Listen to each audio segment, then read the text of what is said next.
The Good Samaritan sisters have been part of the Hughenden community since 1900, when Father Comerford and 5 sisters from Sydney made the long journey from Charters Towers. 114 years and over 100 sisters later, they are leaving the community the better for their contribution. Particularly in the last years, when the sisters haven't been involved in the school, they've been a sign in the town of neighbourliness. Both Sister Ita and Patricia play cards, bowls, they go to St Vinny de Paul. They're very much a part of the town. But I think in our overall history, I hope that they've educated well and given people a good start in life. During this time, they've established what is now St Francis Catholic School. Although for many years they haven't been directly involved in the day-to-day school life, they've still played a large role. I guess for our Sister Pat and Sister Ida are still an integral part of our school, even though they no longer teach or work. They're heavily involved in our masses, liturgies, they attend our weekly assemblies. But just losing the sisters in general to the Hughenden community, I've got no words for it, Neil. It's just, it's an emotional time for the whole community. Today, the students and members of the community came together to celebrate their contribution. In January 1900, 11 sisters and the Mother General set out from Sydney for Charters Towers. Mr. Blackwell found some slates and pencils for the children to work with until the blackboards were finished. In attendance were 20 Good Samaritan sisters that have travelled from as far as Adelaide, with many having worked in the school and in the community.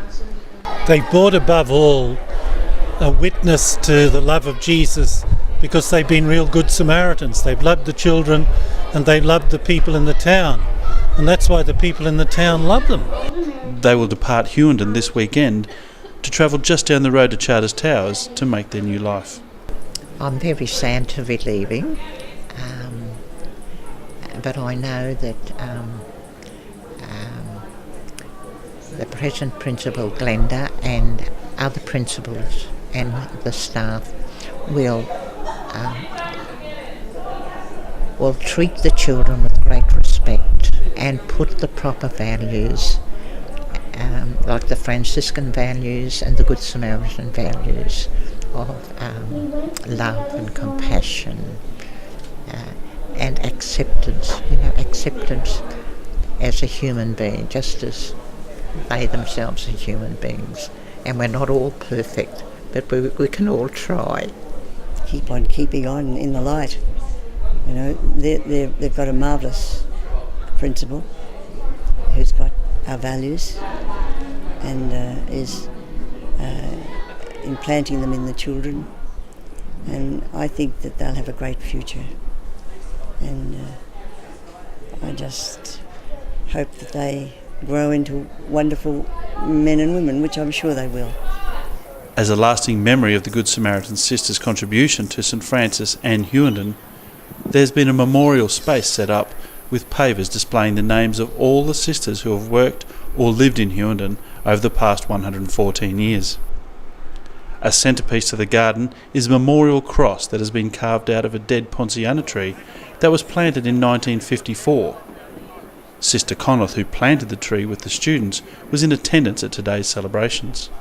I presume it was the Shire, gave the schools a tree to plant in memory, in honour of the Queen. But they've preserved it, and I think what they've done with it is beautiful. I think the cross is lovely. This sacred space was blessed by Bishop Michael and will remain a lasting memory of the commitment that the Good Samaritan sisters have had to the Hughenden community. I thought it was just great to touch it, and it's so solid, and that says they were solid and their legacy is solid. And I just think, you could have put a puny little thing up, but something as big and grand, that's just wonderful. The day concluded with morning tea and a chance for the community to catch up with many of the sisters who have been in Hughenden over the years.